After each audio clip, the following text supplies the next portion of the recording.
recording with Mr. James Howard. Oh, fuck. Mr. James Howard Kunstler, Mr. Tom Mr. Luongo, Tommy Carrigan. and Dave Collum is back from the dead. That was a lot of people have been wondering how we got him back. It's classified, but we did resurrect his body from the steps of the Capitol. I do admit that I was in charge of Dave's Twitter feed while he was being resurrected and in the Lazarus pit, but he's back and everything's good. Well, I got in trouble with the Turks, so I'm going to blame you on that one. The Turks got mad at me. Fair enough. Well, this, the initial idea was balloon cast, but I feel like that's kind of like the least interesting thing in the news now with, I don't know, the however many consecutive days of Chernobyl going off in East Palestine and day after day, these attacks. And I think they are attacks at this point. I mean, we've kind of known that since the food processing plants, but anyone that thinks this stuff is just happening now is, I mean, retarded. Now, I don't know if is it sabotage by us to draw us into war with China? Is it the World Economic Forum? I don't know, but this isn't an accident. And I feel like if anyone knows that about, the kind of the reasoning behind it is Tom. Could you maybe speculate wildly about, because that's all I was going to be the voice of reason and just say that this is very act 3 of Atlas Shrugged stuff going on. But with the number of train derailments we've had in this, in the last couple of weeks, it's hard to ignore the pattern. But in general, like even all the food plant fires that went on, like when you really stop to think about it, we lost so much competence during COVID, and so many maintenance schedules fell behind. People that shit's gonna break, man. And it's easy to I'm not one to shy away from leaning into the conspiracy and getting out my Reynolds heavy duty and everything, but you do have to attenuate for the fact that we have a lot of infrastructure that's just failing and a lot of incompetent people running companies. And I've talked to some people that, I've talked to patrons who, know people within Norfolk Southern, and they're like, yeah, they ain't doing maintenance on this stuff. And they've been cutting corners, and it's run by a bunch of diversity hires and all the rest of it.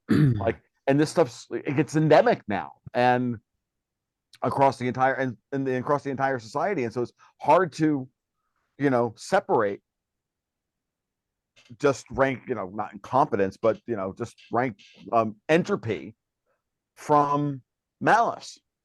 And under the cover of that, you can do a little bit of both, and then it's hard to separate those two. I mean, that's my take. I mean, just before we go, off on in the crazy town, I just want to make sure that we're yeah, I'm on board with that. We can roll some statistical dice here, and we can do some. No, I'm on. And you have a huge amount of evidence that just about every institution and thing that operates in America is failing in one way or another. It's just the failure is just spectacular. And then, of course, it rises to other levels, like the loss of faith in authority and the loss of legitimacy in the companies and the institutions. And it gets pretty bad. It really thunders through the system. But, when it may not make that much of a difference to the common folk of America until they have to start lining up for government cheese. It's like that.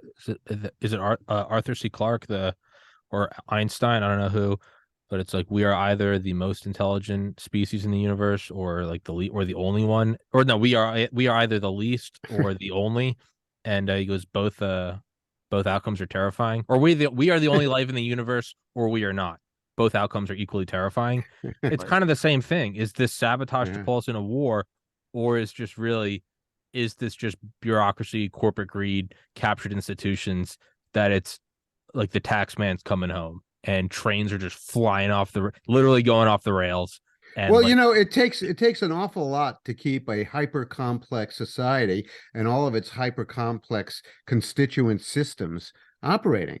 Yep. And, you need a high level of competence to do that. And so even a small drop in the overall general competency level of everybody who's running things, it can be tremendously make a tremendous difference. And I think that Tom's right about that. I think maybe the only thing that I would add is that it may be a very, very small drop in the general competency level that can cause a tremendous amount of damage. What leverage giveth on the way up takes away twice as fast on the way down, right? Well, Yeah. what competence gives on the way up, takes away twice as fast on the way down in terms of it's the same kind of thing. Dave? Yeah, I agree. The incompetence at the government level is Done. profound. It's profound. It used to be that at one point the politicians appeared to be trying to get it right in their own stupid way. And now there's just no evidence of that at all. And so, you got the guys, the politicians who stood up and said that the train derailment wasn't dangerous. What I can tell you is I don't know a lot about vinyl chloride, but if it happened and I knew it had happened and they said we've got an explosion of vinyl chloride, I would throw the kids and the dogs in the car and drive as fast as I could upwind. Yeah, dude, like phosgene gas is not something to screw around with. There's no question that's a problem. It's probably not as bad as people think, but if you happen to get hit with a big plume of it, you're probably going to croak. Yeah. And it's a chemical weapon. I mean, it's in the farmland too. It's in farmland that is 99% owned by small families. Yeah. And you could imagine, someone saying, "Hey, honey, our living room still smells like vinyl chloride after 6 months." Yeah. Right. It could be one of those stinks that just you can't wipe off. Yeah. I mean, vinyl chloride is incredibly unstable. I mean, it's not something you want you want to screw around with. But it's ethylene with a.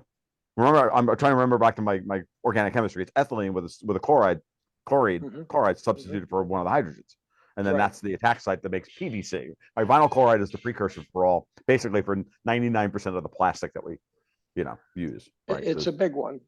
It's one of them. Not sure it's 99, but it's a lot. Yeah, it is a lot. And it just kicks out a lot of bad stuff. And what was funny is watching the farmers stand there and pointing at their dead livestock and chickens and going, "They died." And I'm going, "You're not getting the memo on this one, right? Why are you standing there?" Yeah. They all died, and I'm feeling a little creepy here. I mean, these are the same people that watched every mouse get injected with the jab and die and still lined up. So, right. And there's Pete Buttigieg out there like Baghdad Bob going, "Everything's fine." Like, no. Yeah, well, you have to factor in also not just the incompetence of the government, but the possibility of real malice. Yeah, because I think that's right. The Biden administration obviously has tremendous contempt for the people in flyover America. Well, sure. And, it's like, look, here's the thing that should scare you, right? If it's malice, then they just set off a chemical weapons attack against the United States equivalent to something like Chernobyl, where they poisoned the entire Ohio River basin. Right? Yeah. Maybe even the Mississippi. What should scare you more is if we were still transporting these chemicals on those train tracks and it was incompetent. And they didn't have any other option but to transport those chemicals on those train tracks.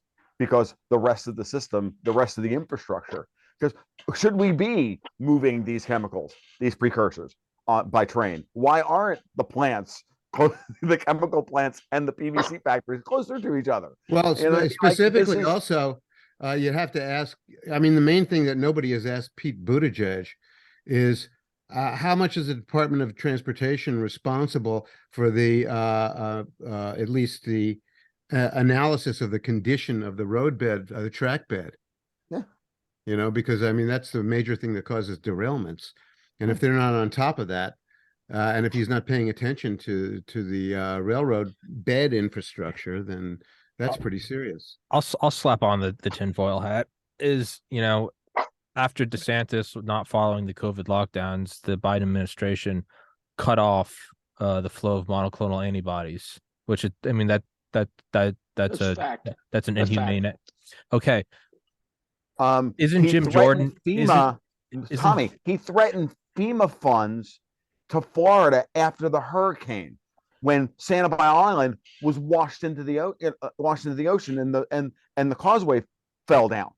Is Like, and is Jim Jordan not in Ohio, and did he not just subpoena big tech to say what was your involvement with the government? I mean, that's kind of yeah, it's kind of obvious, right? I mean, is it that insane?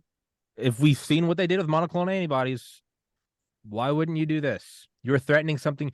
They shut off monoclonal antibodies despite knowing people would die, and that's because they didn't obey lockdowns. You're going after a much bigger apple by not obeying lockdowns and instead going after big tech, their propaganda apparatus. You're threatening a Twitter Files 2.0 and 3.0 and 4.0.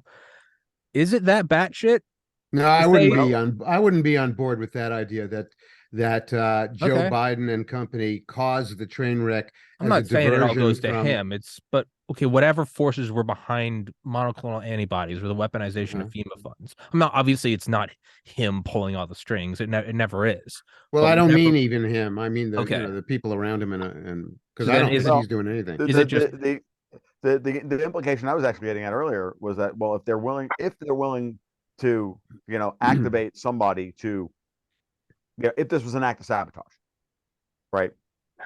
I don't care. Antifa, if it doesn't even have to be the Biden administration. Right? It was sparking for like random 20... person. But it was sparking for like 20 miles, right? What's that? There's some ridiculous distance that it traveled while showing all the signs of ready to blow. Okay. Yeah. I mean, that just sounds like sensors didn't work and stuff like that. And then when they did a controlled burn, which is also known as a big fucking explosion, you can imagine someone going, look, if these cars are left here full of vinyl chloride, it's going to take us years to get them out of there. Yeah, well, I don't even think it was just vinyl chloride. It was a whole host of other things as well. I think that was the bigger problem. I'm trying to go back over this now. I got a text from Dexter White about this when it first happened, and there was 5 different rail cars full of stuff, right? So Norfolk Southern train carrying 20 cars of toxic materials, including vinyl chloride and other things. There was other things in there as well. 5 rail cars, vinyl chloride. Yeah.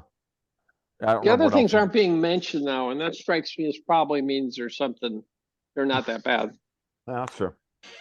Or something much worse. No, because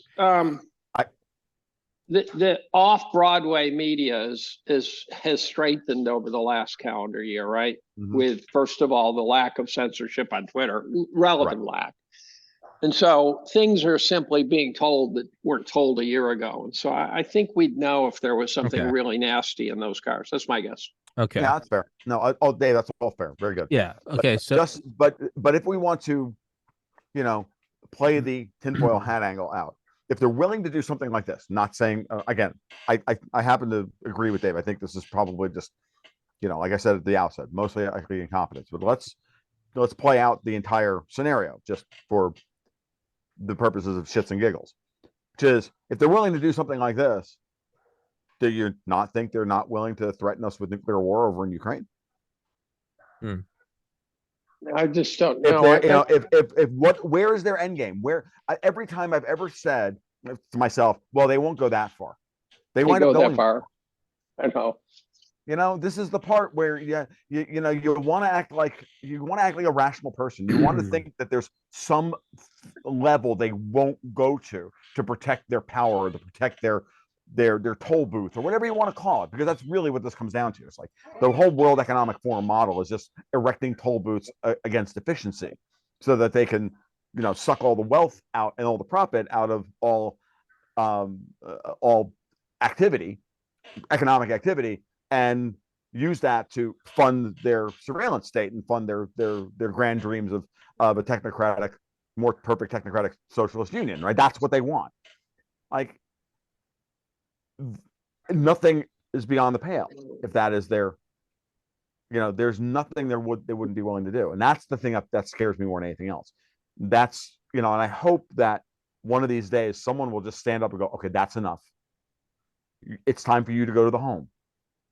Right. It's no, you're done now. You're not in charge anymore.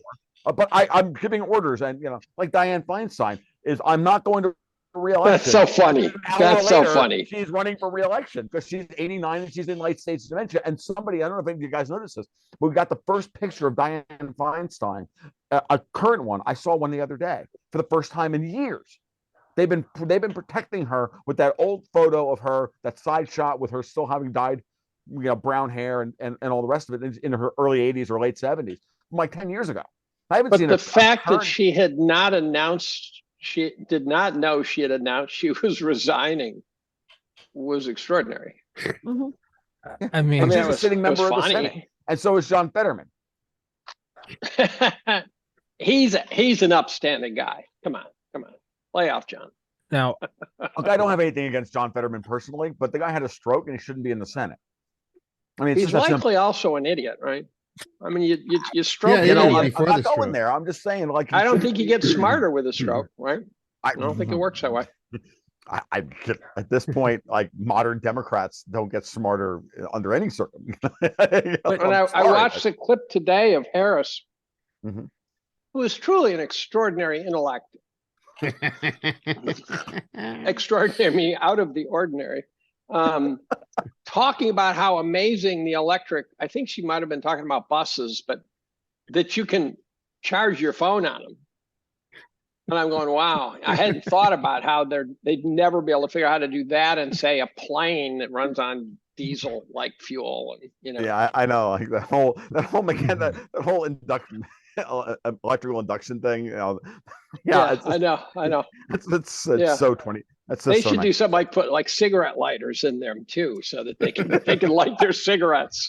And like, she's never realized that, like, the ignition, I don't know, headlights, is fucking electric. And how about headlights? They could put lights. They could put turn signals on these things. Yeah, really. Right, with all these electric cars, it's really unimaginable what can be done with these brake lights. Something that tells you how full your gas gauge is. Right? How about a radio? Could be all electronic. A radio. Yeah, by Motorola, right? It's amazing what you can do with an electric car. It is just amazing. Now, are they gonna... I now want one. Thank you, Dave. I now I'm gonna give up my Thank you for your pickup truck. I'm immediately gonna go out and buy a. But all this puts me in mind of something that I was talking about on Tommy's podcast not too long ago with Andre Martyanov. And the issue was, our country is so crazy. What are the Russians thinking about how to end this project in the Ukraine without us doing something really crazy? See, I think that's a scary thought. I think that really is. Well, it's a big task. I mean, it's a big assignment for them. They got to really be careful about what they're doing. Yeah. I mean, Putin in so many different ways over the last 6 months to a year said, look, I don't know how to get through to you guys. You're just not listening anymore, right? And I think that's exactly right. So yeah, Putin, you can imagine Putin saying, there's nothing left but to deal with these guys the hard way. I think that he has an alternative to dealing with us the hard way, and that is to deal with us the systematic way. And this just to be methodical, systematic, calm, repeat the things that need to be repeated, and as many times as necessary to get through Joe Biden and company's thick skulls. And I think that that's what they're planning to do. I'd also think that he could be communicating with the Western world, making sure that his word gets out, which he says, here's the deal, guys, this is what we got to do now. So that when it happens, instead of people saying, well, Russia retreated, when in fact they were actually using a tactic that was said to be their plan in the first place. So if Russia's crystal clear what they're doing and why, and then it happens, you can imagine people going, well, he did tell us he was going to do that, and now sucks. And so I actually am optimistic the Ukraine war is going to end in a couple of months. I am too. And I think that the Russians are going to wrap it up. I think they're going to. I think they're not going to occupy what's left of the rump state of Ukraine. Right. They're going to hang it out to dry, and and absorb the territories that they've absorbed, and just let it try to be the rump state of Ukraine with its And they've rump. already got them. They've already Yeah. got the territories they need. Yeah. You know, it's a funny thing. I go back and forth on this with the war in Ukraine, and I don't disagree with much of this. My problem here is I really do think that we have one of two options here, right? Either the Russians are holding back because they're not using air cover much at all beyond where they're dumping artillery in to grind the Ukrainian army into bits. Let me interrupt for a second. Is it possible that we have the tools already exist over there to start bringing their planes down fast? Is it possible we have a no-fly zone locked and loaded, and therefore they can't get the planes up? Is that possible? I think that is the counter narrative as to why this is. Yeah, again, when I think about when I talk about this stuff with Dexter White, and who's really like been deep into this on, you know, wondering what in the hell are the Russians doing? Why aren't they just rolling over the Ukrainians, which they should be able to? And he's like, he doesn't understand what they're doing. And to a certain extent, I'm sympathetic to that point of view, or at least willing to play it out. But at the same time, I really do think that for the Russians, it's just a matter of their goal is not to take territory. Their goal is to demilitarize Ukraine. And you do that by destroying its army at every level. And once you understand that that is their operational goal, they are winning. Right. And once once there's no Ukrainian army left, then you can take territory. Like up until this point, you let Wagner and you let the Chechens and you let, you know, and you fill the lines with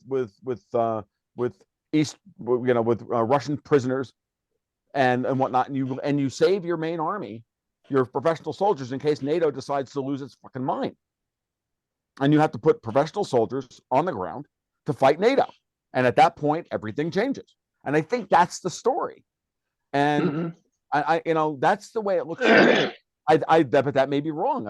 I just don't think we have that much. I don't think we have really good information about what's going on here. But remember what Russia's stated goals are.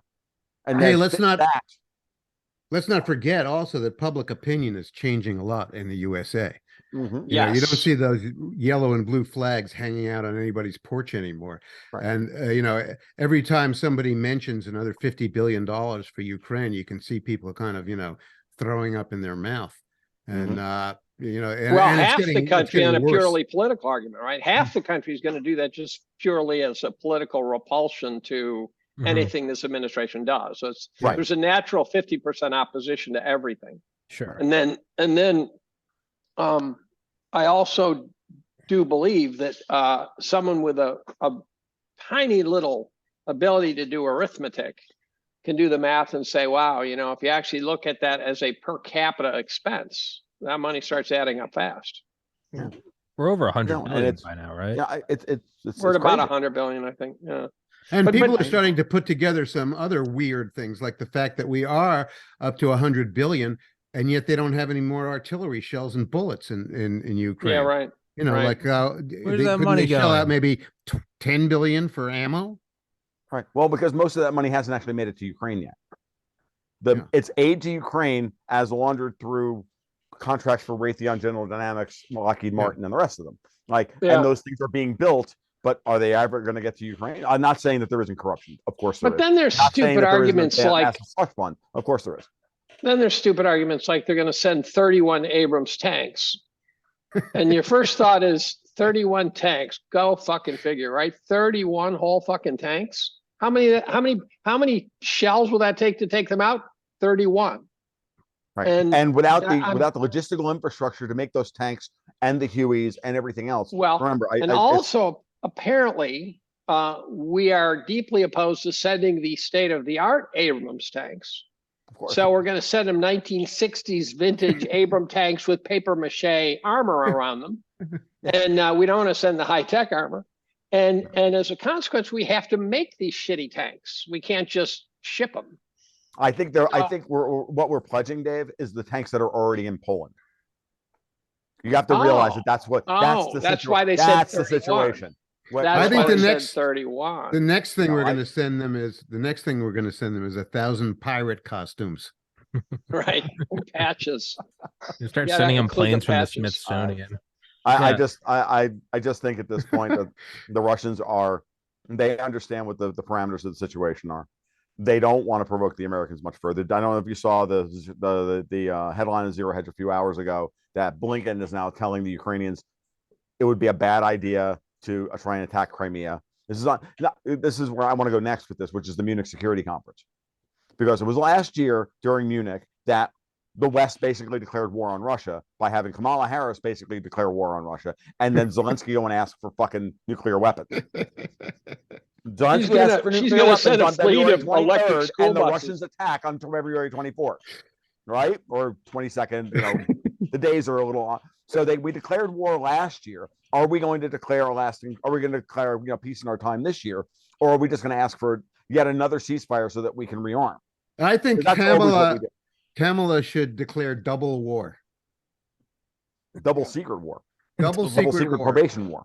Yeah. No, I'm dead serious. They sent her, and I actually don't think that Harris is going to give a speech this year. I think she's pissed off with them for having them give her the speech that declared all of this shit, and now she's the one with egg on her face. She's the one wearing that. Yeah, I don't know why she's not. That she said was going to happen happened, and the Russians are still standing. I feel like I'm in a David O. Russell movie with this stuff. I was thinking Tarantino, but okay. Yeah, no, it's definitely like David O. Russell. It has an antic quality that is really off the charts. It's an antic comedy. It's something. Yeah, it is. It reminds me of Three Kings, right? Are we shooting? Are we shooting? Is there a chance? This is my tinfoil hat moment. I'll go tinfoil now, since you guys got it out of your systems partially. Is there do you need more Reynolds chance? heavy duty, Dave? I live in the tinfoil realm. I'm just going to do a colander and hope the holes aren't big. Is there a chance the Russians in the West are coordinating? I think in the financial markets they are. I think that I don't think it's too wild to assume that, I think they let the balloon go over the mainland. I think that they're gonna conveniently find evidence of Russian meddling in our trains or some shit, because this goes back to what Tom said before on the show, is that these people are psychopaths. They just double down. The idea that they're going to go, all right, let's not go to nuclear war. They don't think like that. They just keep going. So I think what they're going to want to do is, they're going to need that 50% that's in just, ideological opposition. They're going to need they want some fear. They want that feeling of the second plane hitting. I think they want that. And I think that they're going to let these things happen, and they're going to go, Biden's going to brief and go, we have reason to believe that, X, Y, and Z happened, and that this is a form of, and they're going after our critical infrastructure, which Biden made that speech, right when he got in office, if Russia or China attacks this is an act of war. I think that's what they're going to do. I don't think they're going to back down. Well, this is where my mind went first. Okay. And I'm surprised that we haven't even mentioned it. I don't understand why our adversaries in this world would not take the opportunity of sending all kinds of people across our border, our open southern border, including lots of people with expertise in messing things up. Yeah. I would imagine that it would be not just a few dozen, but hundreds, maybe thousands. Sure. Yeah. Send some to Martha's Vineyard. Here's a couple of things for you. One, the timing of the Cy Hirsch article, very important. Nord Stream 2. Who he didn't mention, the Brits and the Poles, who were intimately involved in this. And let's go one step further. So when you think about Nord Stream 2 bombing, what was it actually doing? What had actually happened? Civilian infrastructure was targeted as an act of war. So, and then they followed that up with the sequel, the Kerch Strait Bridge bombing. So, did anybody miss a couple of weeks ago that all the planes in the United States were grounded for a while because of a failure of computer failure? You don't think where the Russians are hyper competent is in cyber warfare. They're not lying to us when they say the Russians are really good at cyber warfare. They're lying to us about the instances in which they did these things, like hacking the election. That's nonsense. But Lufthansa just the other day, oh, by the way, they grounded all their planes because their computer systems went down. Like, it's on like Donkey Kong, folks. It is multi-theater warfare at every level at this point. The Russians are doing their thing. They've got their propaganda systems running. We have ours. Everybody has everything going. Everybody's lying, and war's on the horizon. What's amazing to me is how many people in this country don't realize that we have propaganda too. It's amazing. I'm stunned by the people who say, well, that's just Russian propaganda. I go, our propaganda machine is the size of Russia's GDP. Right.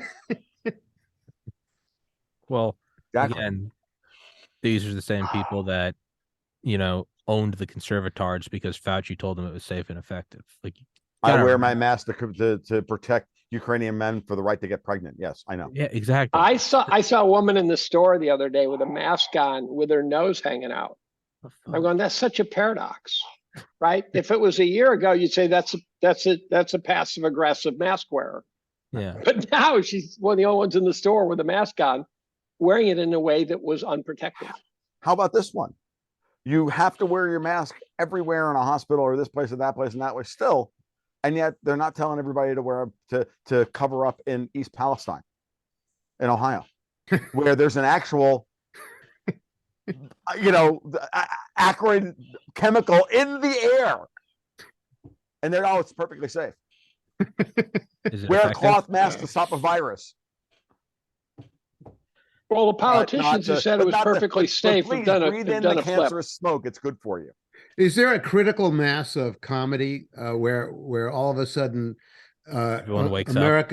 America's head blows off? I don't know, but all I know is that Idiocracy has become a documentary. Yeah. And by the way, I don't see the USA being capable of prosecuting any kind of a war with another major power now at all. It just seems to me, I mean, other than lobbing nuclear missiles on someplace, I don't see that we're capable of fighting a war with soldiers. What I will never do, Jim, and I'm not disagreeing with you, but I will never do at this point is underestimate my adversaries.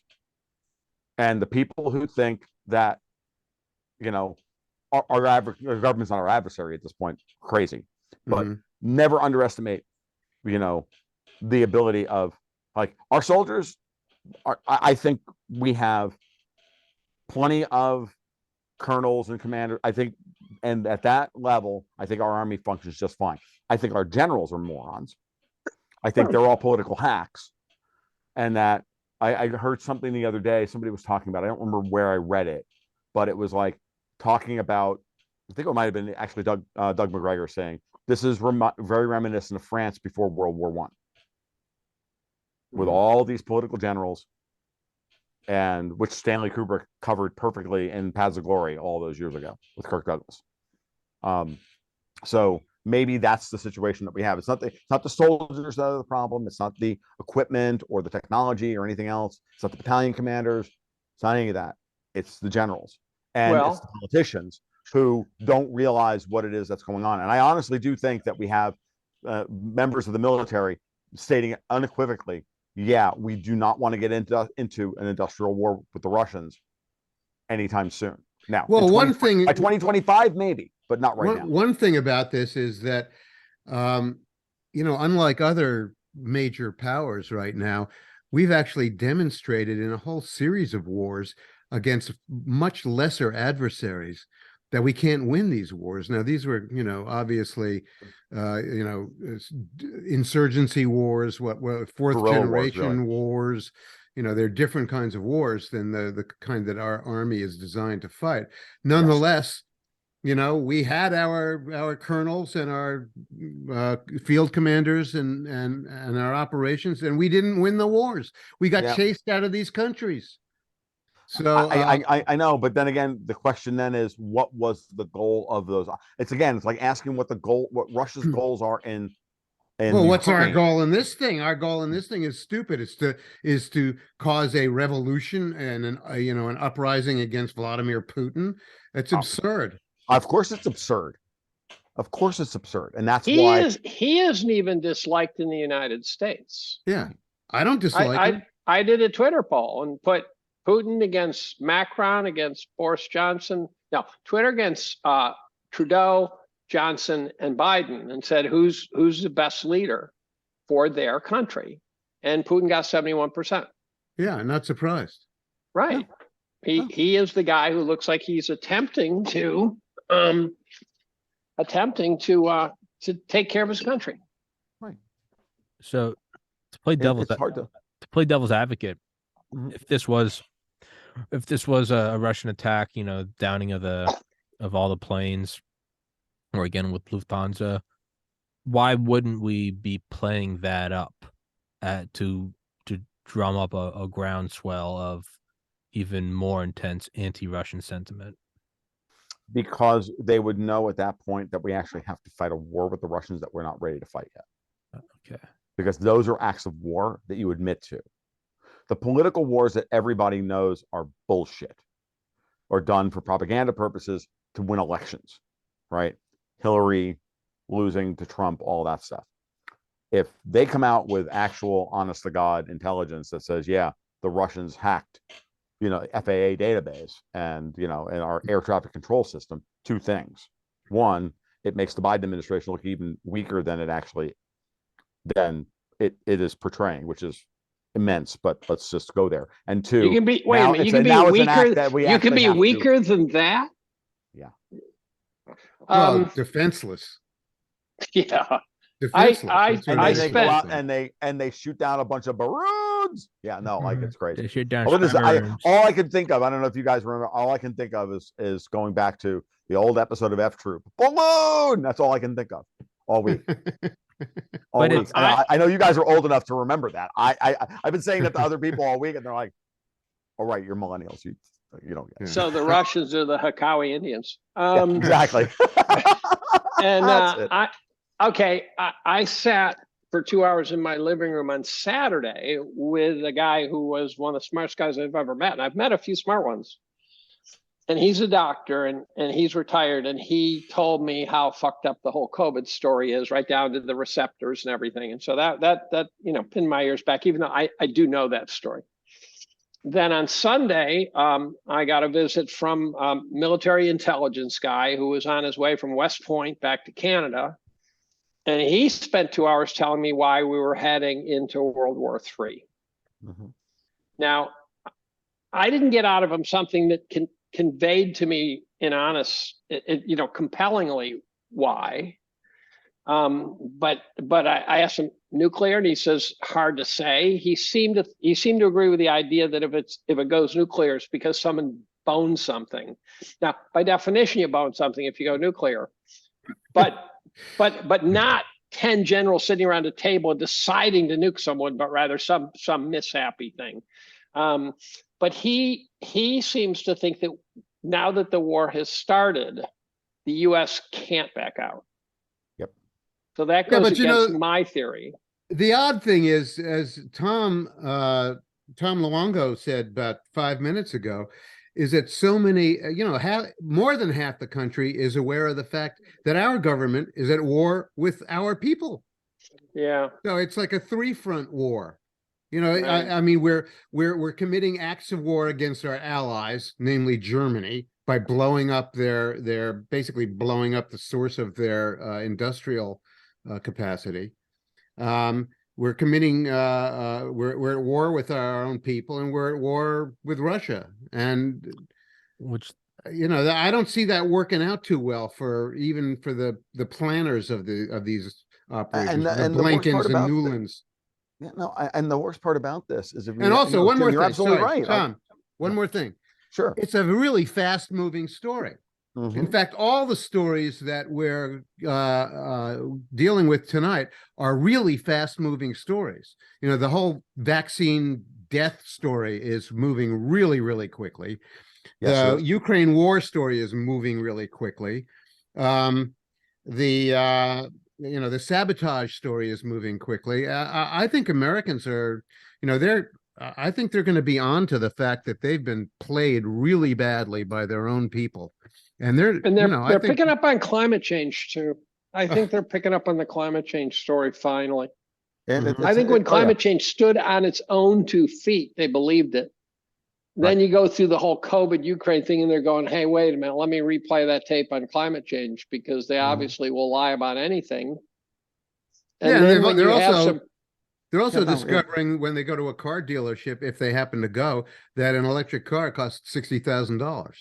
and Right, and all the subsidies have gone gas away, and then powered they're going cars to, don't and then they're going to, exist. then they're going to put a grid tax on you. Like, look, you know, remember, I think I don't know if I talked about it with you guys previously, but remember why the yellow vest started out, right?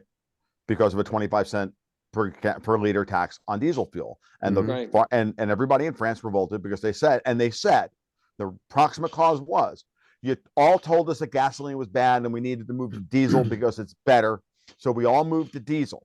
And now you're telling us diesel is bad and you want us to move to electrics. Well, they haven't even gotten everybody into a fucking electric car yet. And they're already telling us that we're going to tax you extra for the grid, the tax you're putting on the grid for running for charging your electric car. Meaning what this is, and what people I think are really beginning to figure out is that this is about the end of private transportation and the end of privately produced food, produced transportation, everything. That you're not going to be able to have private anything. We are in control of this technology. And actually, by the way, you're hackable. You're just machines. We can hack you. I put out a brilliant startup idea on Twitter this morning. I thought it was brilliant. I might have stood alone. Rebel Foods. It's artificial vegetables made out of animal products. There you go. And I said that the first 2 releases, one was going to be duck fat potatoes, and the other one was going to be pork broccoli. And I said there was something else. I said the spike protein smoothie was delayed because it was found to be even worse than the first 2. And then I realized after I posted that I should use Beyond Veggies. Yeah, Beyond Veggies. How about a product to go along with that called instant water, just to add Instant water. Yeah, I know. Instant water. Well, it's Acme Instant Water, right? Yeah, I think they actually had that in the Roadrunner cartoons all those years ago. Like he had like instant water, just to add, you know, just instant add water. water. Well, someone has to explain to me how we sell literally billions of bottles of water to people. I've never understood this. Oh, I can tell you why. It's a Why? fashion accessory for girls, for young women. That's Really? part of it. It's a fashion Part of it is that accessory. urban water that I don't know about you, but I live rural and I live on a well, and drinking the water in most urban centers is gross because of all the chlorine. Like I don't want to buy. New York City I don't water. mind buying spending a, you know, I had this argument with my friendly neighborhood game shop owner years ago because she wouldn't sell bottled water because she was a shit lib, and she just refused to sell bottled water because she was politically against bottled water. I'm like, yeah, but I don't want to drink Gainesville's water. Gainesville's water is nasty. I'm willing to pay you $1 for a bottle of water and to support your store directly while I'm in here for 9 hours playing board games. So sell me some fucking water, will you? I don't want Coke. I don't want Diet Coke. I want a bottle of water. Like, because New York City water is famously and I don't want to pure. drink the shit coming out of the tap because I don't want to have to bring, you know, chlorine. I don't want to neutralize the chlorine before I drink it. It's disgusting. I'm willing to pay for it. That's why. All right, There's a lot of that. I'm going to repeat what I said because we were talking over each other. New York City water is famously clean, pure, and delicious because it all comes from a reservoir, I don't know, 125 miles away in upstate New York. And Actually, one of those reservoirs is my hometown. which one? The Ashokan? There's a small one in Central Valley. In Woodbury. Yeah, no, there's at least 7. Actually. But anyway, you know, I mean, New York City is like the world capital of bottled water, of young women and hipster weenies walking around with their water bottles. So, Agreed. You know, it's clearly a fashion thing, just as the binary sex thing is clearly a status game being played for brownie points. Agreed. Would you forgive me for, I want to introduce an interesting dynamic based on something Dave was talking about a couple of minutes ago about the whole we were all talking about the electric car thing and the WEF plan to interrupt all of our activities and especially motoring. It's a strange dynamic because the truth of the matter is, one way or another, we are in the twilight of happy motoring anyway. You know, no matter what you use to propel the car, that whole system is over. And you should write a book about it, Jim. yeah, I did. I wrote a couple of books about it. I know. But it confuses people terribly because you know, people one of the things that we really need to be invested in intellectually in this country are the kind of ideas that the new urbanist movement was pushing, you know, 15, 20 years ago, and still are, by the way. And that is that, you know, we really need to live in traditional towns and walkable communities. And I mean, it's one thing to have the option of getting in your car and going somewhere. And the new urbanists never saw any problem with that. They just wanted to, you know, highly discipline the car and provide better environments for people to live in, you know, hour by hour. But this whole thing is now being perverted and turned into a huge misunderstanding with this idea of the 15-minute city, which the WEFers have been promoting.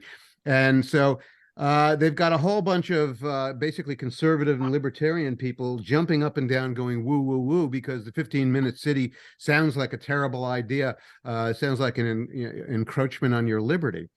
But, you know, there's a great difference between the 15-minute car mandatory motoring city and the walkable community. Agreed. And so it's just another layer of mindfuckery that is making us an incoherent society and unable to have a coherent conversation about the things that are important. We are going to have to move back into coherently shaped towns and walkable towns. And we're going to probably be dragged kicking and screaming into that. But, you know, it's really unfortunate. It's tragic that we're not going to be able to do it in any kind of a coherent way. Well, Jim, I agree with you. I agree with the basic idea. The problem, of course, is as always, these people like those at the WEF, and go back to what I said earlier, which is that they want to put up toll booths for everything. They don't just want to create. They want to take a perfectly good idea and then, we can put a layer of control on it so that we can keep people from moving from place to place so that they can't revolt against our edicts. And then we can put complete controls over their lives. It's the totalitarian impulse over this that is the problem, of course. And yes, conservatives and libertarians are going to knee-jerk react in the wrong direction on all of these ideas because that's what they're conditioned to do. Just like, you know, this like modern leftists are you know, hostile to all things private capital. Like it's the other side of that, and it's all bullshit. It's all a false dichotomy. Another angle on that whole argument is that the WEF is on the wrong side of history with that, because the actual trend in motion is to decentralize, relocalize, downscale, get smaller. You know, they're not on the right side of that. We're not heading to centralized world government and world control. So to me, it all sounds like a joke. Unless the first step is to depopulate. Well, it looks like somebody is trying to do that with the vaccines, but they sure botched that.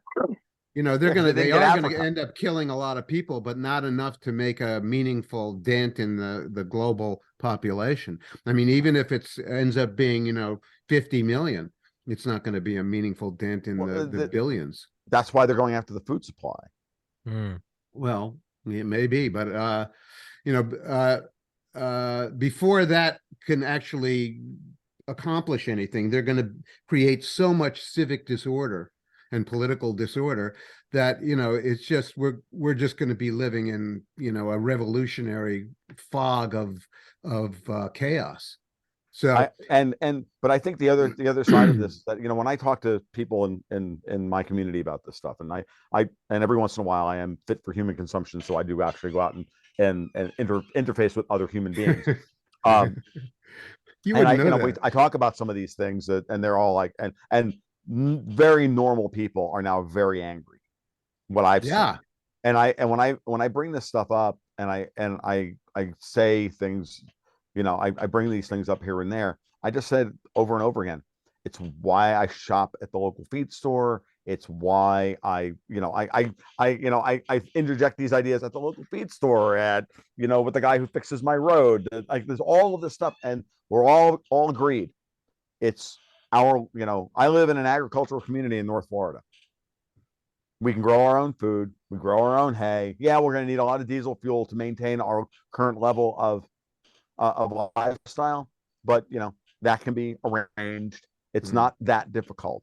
And the reality is that people are already hit to it, and it's now what I keep saying to people over and over again is like, if you want a way to to immunize your society or your corner of society, look right down the road. Look at your neighbor, look at, and start the process of trying to figure out what is your town, what doesn't your town have? Hey, by the way, Tom, are Yeah. your neighbors buying those $70,000 pickup trucks? Some of them were, but no one's bought a new car in my neighborhood. I was probably the last person to buy a new car in my neighborhood. So Is that one of the things there's they're a pissed lot off of them about? there's a lot of them in this area because that's the status Sure. symbol in North Florida. And what I've noticed is there's an awful lot of Ford Mavericks on the road all of a sudden. There's an awful lot of Hyundai Santa Cruzes on the road all of a sudden. And there's a whole lot of Honda Ridgelines on the road in North Florida. Not F-150s, not Silverados, not Rams. And when you parse the pickup truck market, which I'm particularly sensitive to, it's clear that those are your three most affordable trucks in today's market. The Honda Ridgeline is a full service half-ton pickup truck, is by far the best deal on the market for a 4x4. I did some shopping for a cheap car, and they don't exist right now. No, they don't. The rock bottom list price of a Subaru Impreza is like 24,000. The only ones you can find are tricked out versions that are 38,000. I just swapped cars recently and finally just went back to a pickup truck. Got myself a 2014 two-seater beater, 4x4 with a Hemi. So two-seater truck, no extended cab, so just two-seater beater, right? And I swapped that out I had a Mustang. I swapped them out. It was 25 grand. 2014 with 66,000 miles. 25 grand. Wow. That's 8 years of depreciation. That's serious business. Now here's the thing. That truck new back in 2014 was probably 30, 31, maybe. List could have gotten it off the lot for 28.5. But today, that truck, the way it's tricked out today, is 40 grand. Oof. New. That's the price inflation. Okay, because if you do, I do this. It's like it's crazy. Like the discriminatory MBA style pricing models that have infected every aspect of the car buying process is to move everybody up to the $45,000 price point. The car industry, the car makers have all basically gamed the price points to get you to buy the truck they want to build and sell you. So we're back to Henry Ford. I don't care what color what color car you want, you're going to get, but you can have any color you want, but you're going to get black, right? It's the same kind of thing, but they've done it with MBA style discriminatory pricing so that like four-wheel drive on a Ram 4-door full cap, right, is like a $2,500 upgrade. But on a two-seater beater, it's $7 grand or $6 grand. Why? It's the same understructure. But because they don't sell very many of them, they actually are trying to move you into the new Ram 1500 with the 4 doors and the 140-inch wheelbase because that's what they sell 93%. Yeah, it's like when you stop and look at the sales numbers, 93% of all the trucks have four doors on them. Why? Because for $2,000 extra, you can get the whole truck that'll move the entire family, and you can put rear-facing car seats in the back seat, and you can do this, and you can transport you can still go to Lowe's and get the 6 sheets of plywood or whatever you're going to do. Like that truck now has to do everything. Yeah, And but they're selling far and I'm fewer telling you, units. that whole industry is going to collapse like you wouldn't believe at 7% interest rates. They're selling far fewer units of cars, so Yes. it seems like a desperation move that if you're selling fewer units, the units that you do sell have to sell for a lot more money. The whole car industry seems to me to be completely fucked. Well, the existing structure of the market was based on 0 bound interest rates and 7-year financing that's true at 0%. That's true for everything. But it right? is for That's true for truly, absolutely David, everything. Truly Colin Roach posted something the other day that, that big rise in retail sales. He said, if you actually look at it in terms of the units sold of things, that it actually shrunk. The big rise is purely inflation. Absolutely. Like you're 20 a year ago, you bought 5 dozen eggs for $20. Today, you buy 2. Right. But GDP is still $20. Right. Because it's gross national spending, not gross national product. Right. Right. Is that what your neighbors are pissed off about? I'm curious what they're expressing exactly. They just know what is their anger aimed at? Their anger is aimed at the fact that this country is they absolutely can sense that everything is going in the wrong direction. Like it's all wrong, like at every level. I had a pharmacist telling me the other day, we were kind of started the chat. Right. And we both agreed that everything is truly fucked up and fucked up in every respect.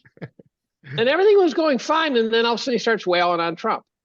And so I just kind of shut my mouth and he just kept wailing on Trump. And I'm sitting, and after about 5 minutes of hearing him wail on Trump, I resisted, but I was about to say, he's not president anymore. You know that, right?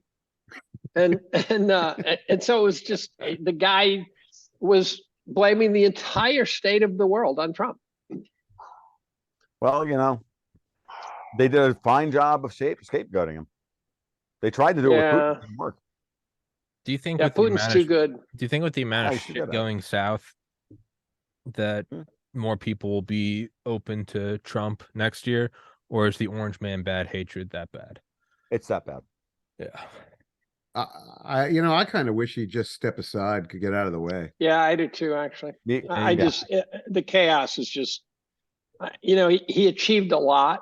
Yeah. And some of his ideas will live on. Yeah. And I actually don't think he's running. I have this theory that he's trying to keep the spotlight on himself. Much the same way I think Biden's team is trying to keep the spotlight on Biden to keep it off of the potential candidates who are so easily dismissed as complete fucking idiots that they want to keep. Yeah. Oh my God. Oh, he's the scariest because he's got great hair. Yeah. Well, also he's not so patently stupid, right? I mean, there's a little bit of something there. He's slick. He's slick.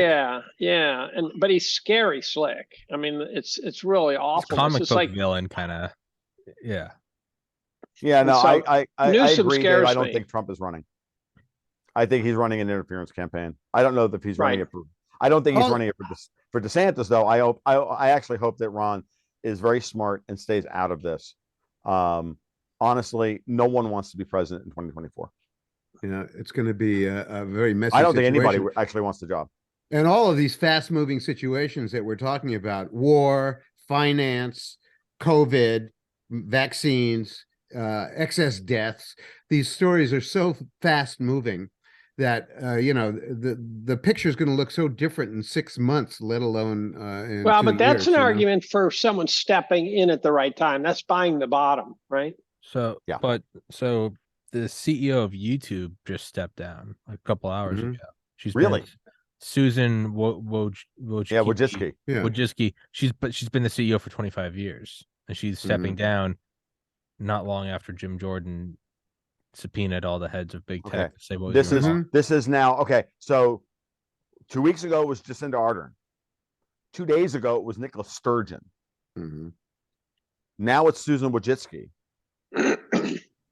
When's Justin Trudeau going to get thrown out? I'm telling you, The Davos is getting dismantled in front of our eyes. Mm-hmm. They have hit the political brick wall. Yes. Ardern had to step down because she was not going to win re-election. And who was that? New She's the Zealand. buck-toothed New Zealander. That Gotcha. the Prime Minister. yeah, the one with Yeah. a bigger package than I have. The you knew I had to go there. That's everybody. That's everybody, Tom. That's true. Fair enough. And who's the next person? that's They're stepping all in? get. I was waiting for the third one to fall. I was waiting for the Nicola third Sturgeon. Boris was Johnson. the- Boris Johnson. Nicola Well, Sturgeon Boris was Johnson, the. you know, they brought in Rishi Sunak. It's clear that they're setting up for something's going on in the UK, and I was like writing about it for my patrons this morning. All I had were a bunch of questions because I couldn't actually parse everything. But part of me really thinks that there's going to be some kind of political upheaval in the UK in the next couple of months, Mhm. and that is actually what's going to upset markets more than anything else. But that's an interesting direction. But Davos 2023 this year was very interesting, and again, I keep wanting to think about this in terms of Davos 2023 was moved up to before Munich this year. Soros skips Mhm. Davos and is going to give a speech on the sideline of Munich. Stated And that Klaus wasn't there officially. right. He was not there officially. Tony He Blair was is supposedly supposed to be there, taking but he over was not for- there officially. Right. Tony Blair And then is Elon supposed to be Musk taking shows over. up. What's that? Musk shows up to the WEF and tells them, be careful with New World Order. It's a bad idea. Not only that, but Jamie Dimon, again, this goes back to my arguments about the Fed and the New York boys and commercial banking and all this stuff. Jamie Dimon goes to Davos, does a stint on CNBC with the ski slopes in the background, the parka on, the whole 9 yards, and says the Fed definitely has to go much higher than 5%. Right. That was anathema to everybody. And that oil is going to be with us for the next 50 years. As far as I can tell, I think Wall Street finally said enough is enough. There's This a is scary facet to the fact that the markets are not responding to the warning shots across the bow, Yes. because it's allowing the Fed the power to keep going higher. Mhm. And so it's like the Fed's packing dynamite in every orifice. The And- Fed is, and yeah, no, they are. and so when it finally goes, it's going to look like a Tesla hitting a bridge abutment. So Did where's the you- money have you coming seen- from that's Hey, Dave, jacking I the was talking- market? What's that? I was talking with Daniel. Fascinating question. What's that? Say that again. Where's the money coming that's jacking the markets? It's actually running. It's actually fleeing out of Europe. The markets aren't really moving. The markets are kind of just sitting where they are. They're not moving at this point. Like the Dow has been range bound now for 9 weeks, between 32 and 34. What's also true is By the way, with an upward bid bias on the weekly chart. If you look at the weekly chart, it's very, very clear. The Dow is pushing up against that 34,000, 34.5 ceiling, and I think it's going to break through that at some point. I was talking with Danielle DiMartino Booth the other day. She was on my podcast actually. And I brought up a bunch of this. she's stuff a up to live her. wire. Oh, I've she had was dinner with her a lot of number fun. of times. She just ricochets off walls. I had dinner with her and PJ O'Rourke. How's that for a threesome? Wow. I did a threesome with her, and I had a dinner threesome with her and Grant Williams. That was also a fun one. I can only imagine, and Right. I would have liked to have been a fly on the wall of that conversation. But So what'd you say? But I brought all this stuff up about Powell and the Fed and all of this stuff, and I said, she's like, oh yeah, no, there's not. They're going to extract their pound of flesh, and the GOP is going to extract their pound of flesh about fiscal responsibility that's going to allow the Fed to continue to do what they're doing. I brought up all the stuff about the Eurodollar markets and how they have collapsed since the jobs report from a couple of weeks ago, right after the Fed went 25 basis points. Then the ECB went 50 basis points and announced, oh, by the way, we're going to do corporate EQE, meaning they're going to bail out BlackRock. That's exactly what Lagarde was. And then on Friday, the jobs report comes out and the euro drops like a rock. The Eurodollar futures markets literally dropped 30 basis points that day across the fucking whole yield curve. And now the market is talking about, now these markets are finally starting to say, uh-oh, the Fed's going higher. And the reasons I think that everybody they just didn't want to believe that the Fed was serious about wanting to go above 5%. He used the word pain about 4 times. What's that? He used the word pain about 4 times. I know. And they're not listening. Everyone says don't fight the Fed until they say something you don't like, and then they go, oh, now you should fight the Fed. Yeah, exactly. Well, guess what? Because the people who are most, and to Daniel's credit, I laid it out there for her. She turns around and goes, who screamed the most when the first time Powell went 75 basis points? Christine Lagarde. You can't do that. You can't deploy, as she put it, interest rates of unusual size, interest rate hikes of unusual size. Making a Princess Bride reference was just hilarious. It was like I when I listened to that, I went, okay, that's all I needed to know. Thank you very much, because it was very clear to me at that point that while she's been saying this for a while now, and I think we should listen very carefully, which is that the leverage, Powell's goal is the bursting of the offshore leverage loan market. She's been saying this since she was on with Keith McCullough on Hedge Eyes back in October. And so it was very, very interesting, like, to listen to that, to think about that. And I think that that's the way we have to start looking at this. Where the money's coming from, Jim, is that the money is beginning to finally start fleeing Europe. And because the European markets aren't blowing up. That's what puzzles me. Everybody's getting tangible assets. If you think about it, they're getting the dollar and tangible assets. And what are stocks? Stocks are claims on tangible assets. It's not really that difficult. Like they're gonna move into underpriced real estate where they can. There's not a whole lot of it out there. They're gonna move into hard assets. Bitcoin just blew up to 25 grand like in the last 24 hours. Yeah. And I was recording what was that about? What's that? There's no liquidity in the Bitcoin market. I did a podcast with a patron of mine, Chris Sullivan, who runs a crypto hedge fund, 2 weeks ago, and he was saying, look, dude, if you look at the on-chain statistics, most of the Bitcoin that was residing in custodial wallets on exchanges is gone. It all got moved off the cold wallets during the breakdown, especially post FTX blow up, meaning there's no liquidity in the Bitcoin markets. If there's no liquidity, then you can only lever up the futures markets, so the cash settled futures markets so far. So you can't mutz with the price like you can fuck with gold and silver, because there's constantly new supply coming into those markets. There's enough liquidity in those markets that you can keep fucking with them, and people can keep using them as speculative piggy banks to get dollars, right? Same thing's going on in the oil markets. Has anybody looked at the volatility in oil? Like, if you don't think that the WEF and whoever else is like doing their level best to make oil the most uninvestable asset on the fucking market, like weekly volatility in oil is over 6%, low to high of the price. It moves over 6% a week. That messes with a lot of business models, doesn't it? It makes it impossible for people to figure out how in the fuck are they going to like hedge their production into the future and plan their costs. Yeah. Fuck MAGA. I want Moya. Make oil investable again. So this is the thing. This is the stuff that has to happen. And if you listen to Diamond carefully, if you listen to Morgan Stanley, even Goldman Sachs, they're all saying the same thing. We cannot do this. We are going to deindustrialize and destroy the world. When that great video of Diamond doing the power hands when Rashida Tlaib was like trying to do the struggle section. That was funny. It was hilarious. He's like, because if we stop investing, I'm not going to stop investing in oil. She's like, why? Well, because that would be the end of the United States, or it would be the road to perdition, or whatever his phrase was. And all the other ones that were there, like they kowtowed. They were all like genuflecting to her, and not Diamond. Diamond was like, yeah, fuck you. I'm like, oh, just watch that guy. He's on top. He's on top of it all. I know. That was great. The others should have taken the cue, and they didn't. No. They should have taken the cue. So then is the Fed succeeding in their fight against Davos? Absolutely. This Eurodollar futures markets have the long end of the curve has moved 70 basis points in 2 weeks, dudes. 70 fucking basis points in 2 weeks.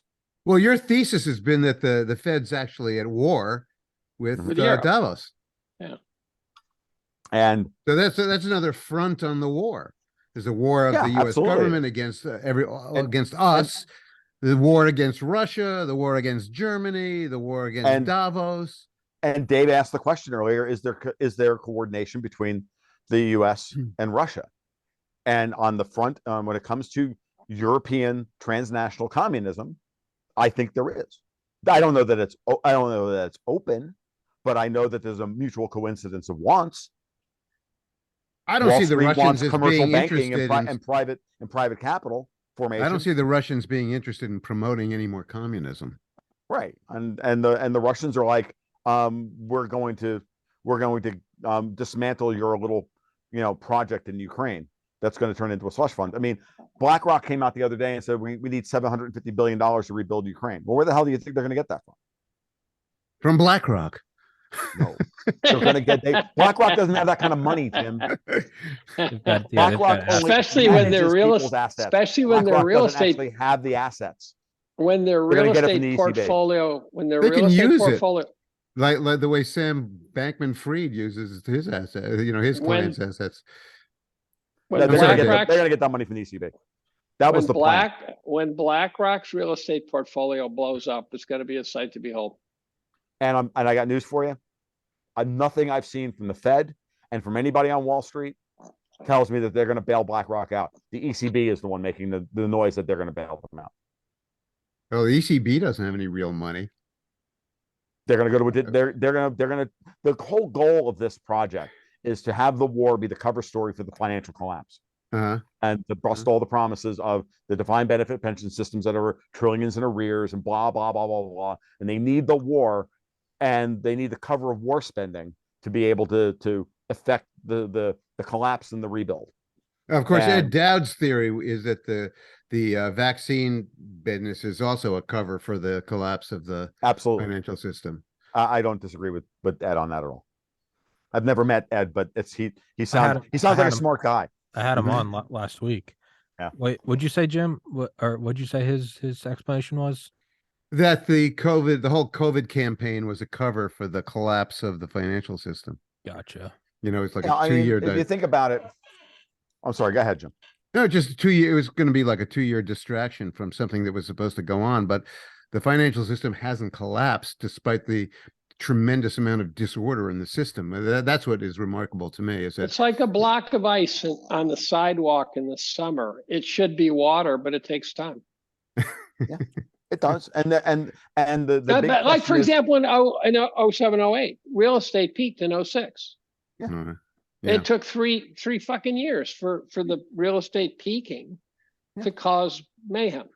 And there's just going to be a rotation. Remember, capital always flees where the turmoil is, and all the political fights that you see are a way to keep capital frozen. This has been my argument forever. It's like if you turn the United States into clown world and you put a mushroom in the White House and you keep him in the dark and feed him bullshit, and or Jello or ice cream. Wait a minute, who are we talking about now? Joe Biden, Kamala Harris. Oh, yeah. Yeah. No, sorry, Janet Yellen, because she's actually running the fucking country. Didn't Klain leave? Didn't Klain leave? Yeah, he did leave. Yeah, I thought he was the brains of the operation, which is a bad sign if that was true. Yeah, I never did. And I just heard the rumor of it. Just stepped down the other day as well. Who's that? The guy who's, I don't remember his name, but the head of the World Bank just stepped down. Oh yeah. I'm waiting for Georgieva to step down over the IMF. She's next. If she steps down, dude, Klaus and company are being removed from power because these are all people who were put in place in power by Schwab. Then who's the Wall Street gang? That's who's doing I think it? so. For lack of a better formalized term. We're not getting rid of commercial banking. Yeah. That's just not fucking happening. Yeah. Like, are you kidding me? And I don't, and I've never subscribed to the idea of heavily of like, the Rothschilds secretly run everything and blah, blah. I don't, no, like it's right in front of you. Like it's JP Morgan and Goldman Sachs and all those guys. And we have our own plutocracy here in the United States. And our plutocrats are not going to be subordinate to their plutocrats. And we're in a position where we can drive the agenda. Especially people with no last names, like, the Rothschilds. I mean, who's this Rothschild that we're always hearing about? Right. Is it Larry Rothschild? I mean, Which Rothschild? Well, then there was the Rothschilds. There was the announcement that the Rothschilds were going to take their bank private. Just like the Vatican was going to take all their money out of the markets. So how's Wall Street pulling this off then? I mean, we'll never know the actual mechanisms, but have they like recaptured institutions? Tommy, it's really easy.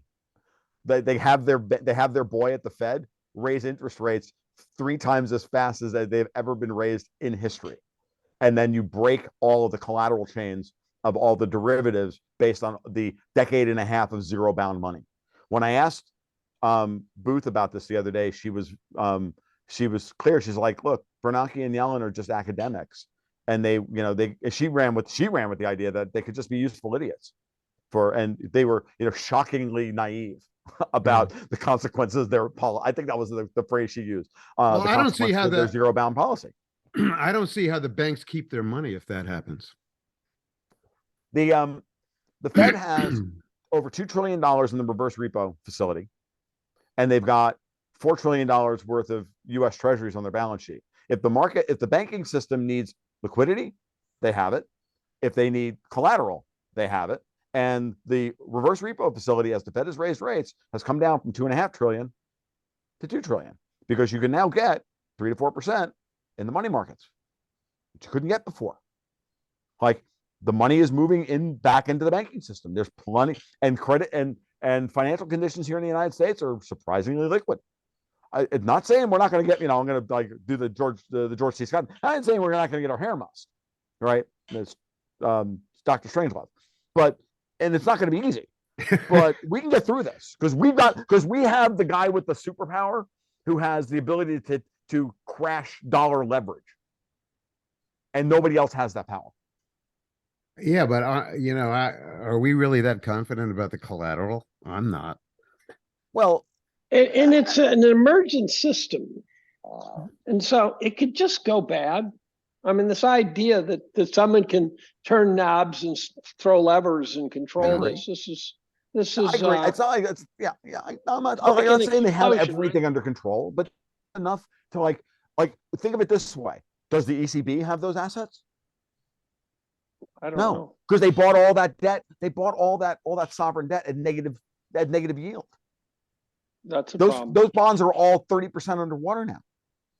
Mm-hmm. And if the Fed goes to 7% and the yield curve here in the United States starts to normalize, which it should once Janet Yellen stops stepping on the yield curve, the 2-10 spread, which is what she's doing, selling the 2-year, buying the 10-year, that only makes the 2-10 spread here in the United States worse. She's doing it on purpose to make it look worse than it actually is. It's all management of perspective economics. It's all mope. It's all Jim Sinclair all over again. It's a bunch of fucking Keynesian technocrats thinking that they can control this shit. When the reality is, it's all going to blow right up in their goddamn face. It's all going to explode, and the ECB is going to have shit. See, that's my argument. Me too. It's been my argument for years. Yeah, I still don't see how that leaves the banks with a whole lot. It's going to be a smaller banking system, but it's going to be a banking system built not on leverage and controlling and setting monetary policy. That was Booth's argument. It's like the Greenspan ceded monetary policy to Wall Street, and then by extension to the offshore shadow banking system under Bernanke and Yellen, and then that is what's being clawed back. And if we get back to real positive interest rates for savers, then community banking can get back to the business of lending for local projects. And we're restarting the steel industry in this country. We're restarting the aluminum industry in this country. We are also gearing up for war. Okay? Like, I don't know about you guys, but Alcoa is like going through the fucking roof if you've not looked at the freaking charts. Really? Because ArcelorMittal over in France is shutting down smelters. Like, aluminum production around the world is falling because they can't afford to keep the pots on because they can't afford to pay for the electricity. Because what is aluminum? Congealed electricity. Yeah, it's just nothing but heat. Right. It's just nothing but congealed electricity. I mean, if you think Bitcoin is a proxy for electricity, it ain't got nothing on aluminum. I actually don't think that. So when the maximalists talk about Bitcoin being pure energy and stuff, I got you guys dropping acid now. Doesn't make any me and sense. Bitcoin maximalists, we don't get along. No, I'm big Bitcoin moderates. I'm fine with the maximalists. I have a little bit of a problem. I love Bitcoin. I just don't think it's it's just the maximalists are just, they're religious zealots. They need a religion to believe. They need something to believe in because they've lost faith in everything else. Well, that's true for all of us. Everybody, when you lose faith in everything, you go and find a new religion. Everybody has to have a religion. Bitcoin's not a bad thing to have a religion in, but it's not. It's just not actionable that it's going to take over the monetary system in my lifetime. Now, it might be a bit of a stretch, but if the Wall Street gang's trying to take down the Davos gang, they're going to do so in any way they can. And that might even include something like exposing their collusion with big tech, because it just looks bad on Davos and the New World Order. So there is that kind of strange bedfellows where, again, it's like the Wolf of Wall Street is now like defending the Second Amendment or the First Amendment. And it's like Elon Musk.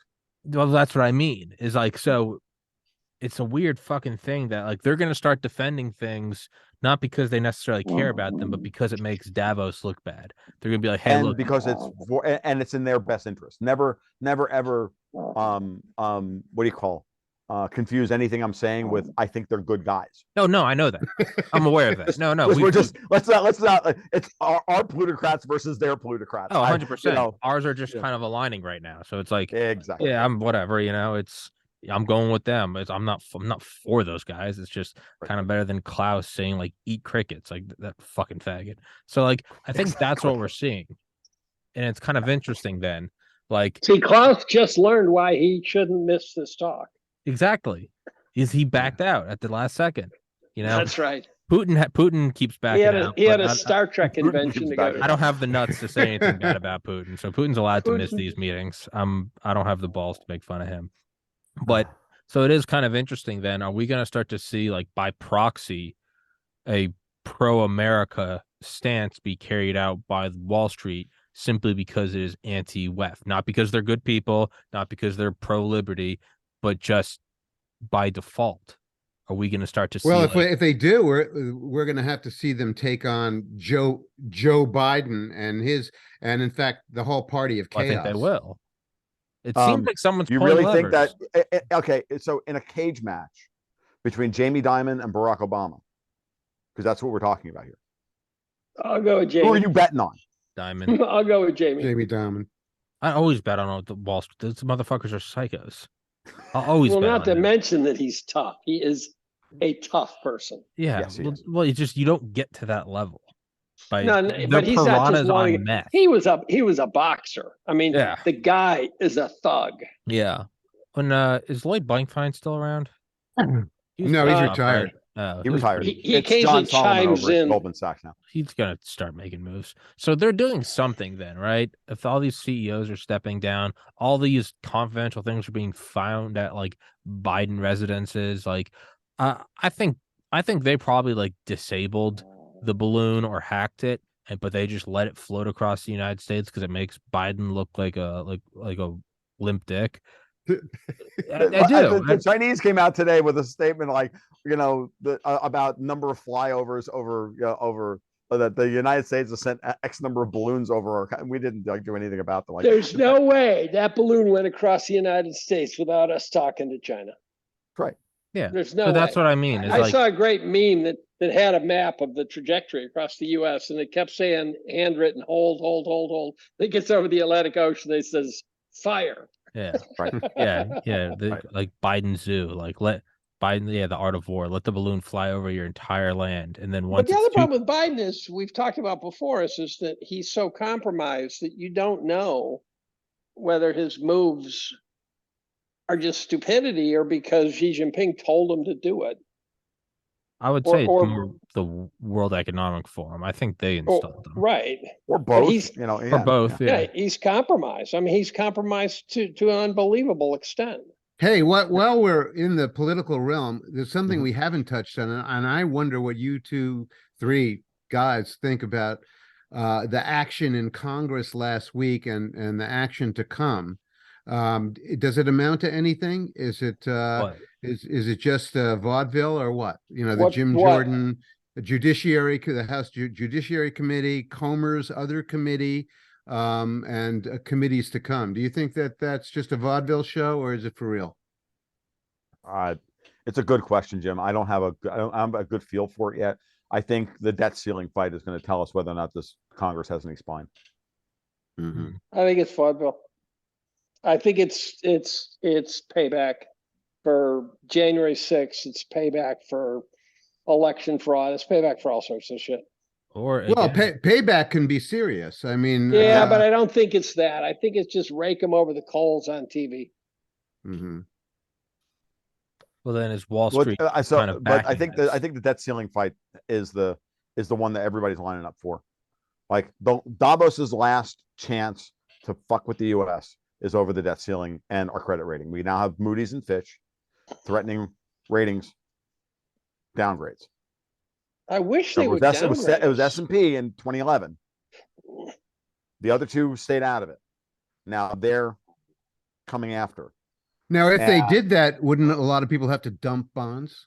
Yeah, there would have to be, you know, some bond funds, some ETFs or whatever would have to ditch, you know, because their prospectuses say we only hold AAA rated stuff.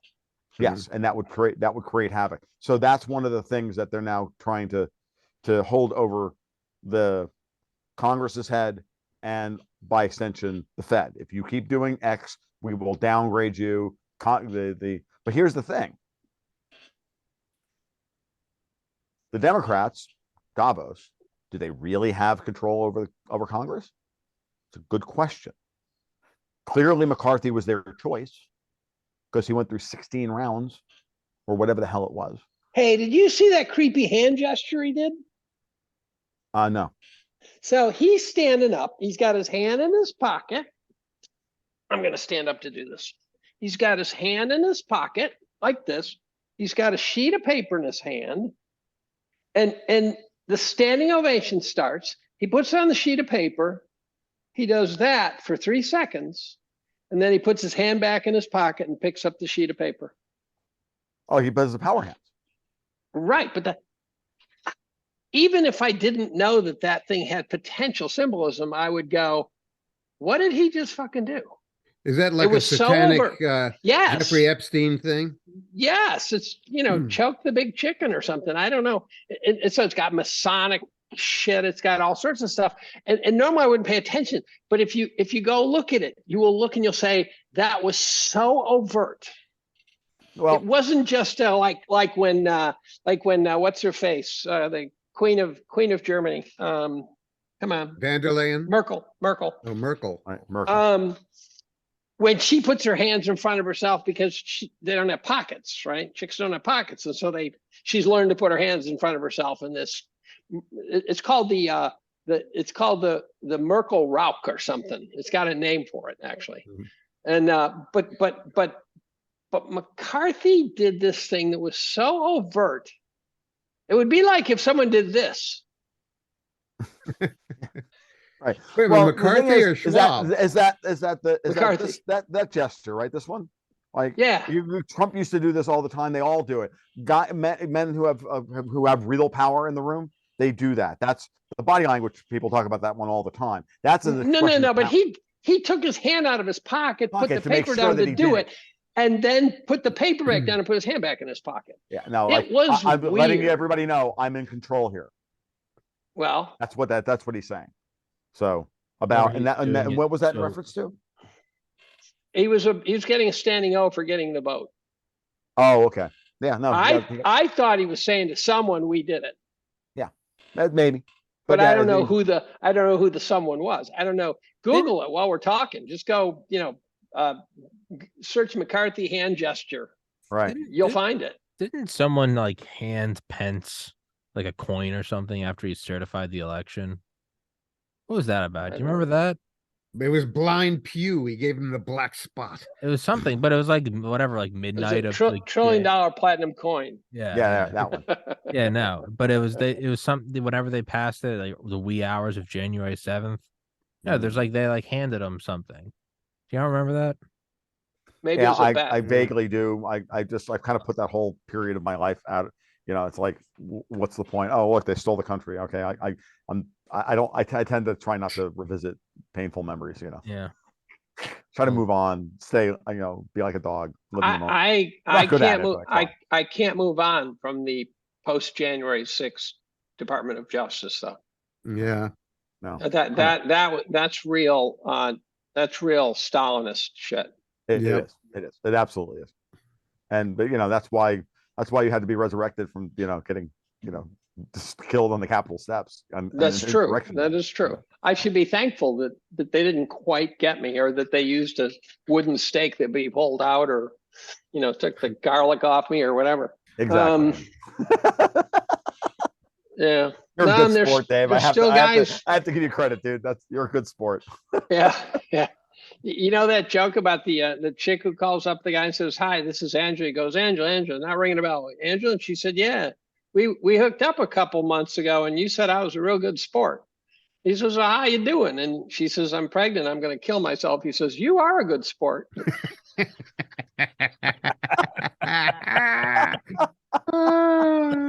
Yeah, that's on the raw side, isn't it?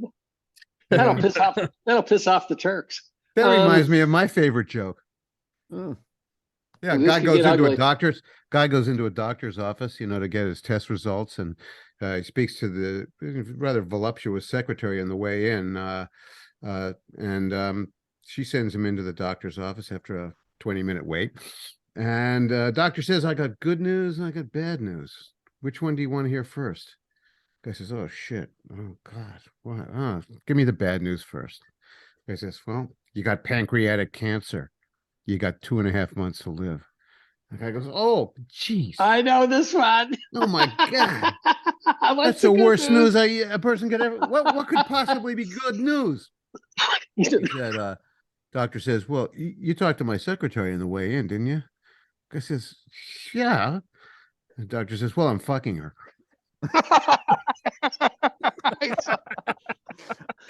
I got a good metaphorical joke. You had to be there. No, that's a good joke. That's a good joke. As good as those are, I can tell you. Would you like to hear my favorite joke? I actually have two, but my Right. favorite joke is, how do you know your roommate's gay? Oh, His dick tastes like shit.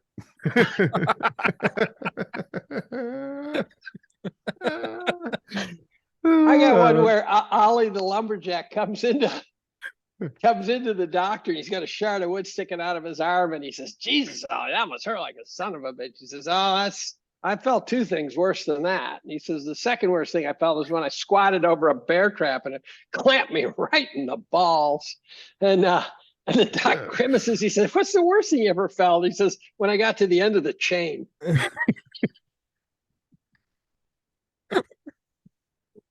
That to me is now a metaphor, getting to the end of the chain. Oh god.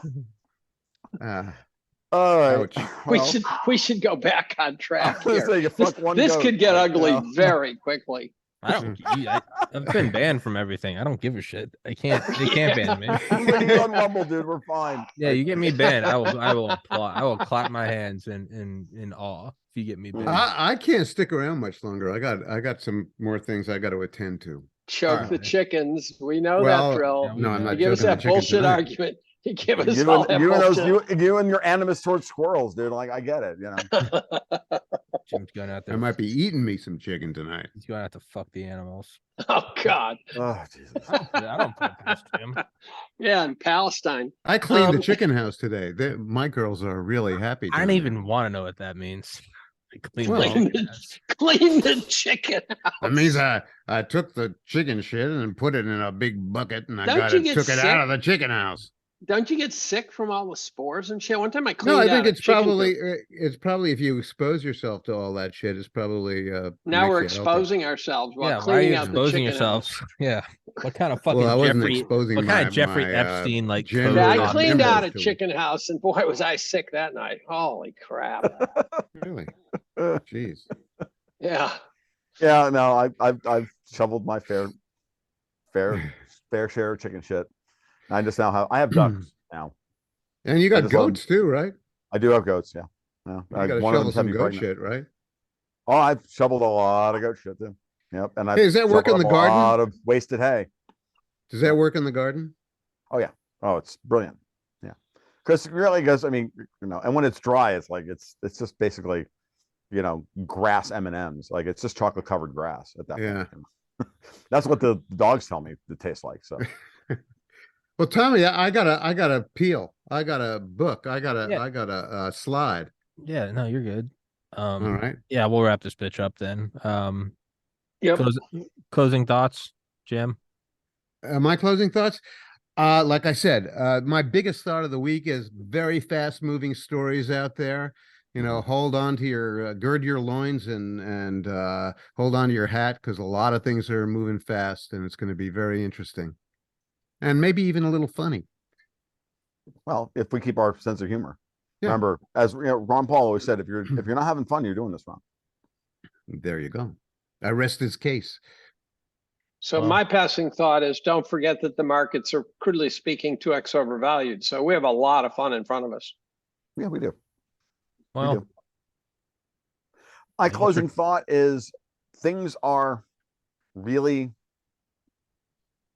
crazy, but they are manageable if you remember that it's always, it may not be this may be as bad as it gets. okay. Oh, and one of the and it never hurts to explore that idea that maybe this is just what depressions look like. Yeah. Yeah, or we're gonna in a couple of years be looking back at the good old days of 2023.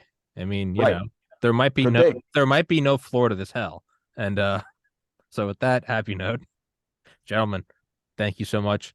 Let's wrap this one up. Obviously looking forward to the next one. Thank you all for your time. Thank you guys for listening. Pleasure. And I'm happy that Dave is alive. It's just absolutely a miracle back of from the modern, dead. a miracle of modern science. At the end of his chain, but alive. The end of his chain. The end of his chain, but alive. Gentlemen, thank you.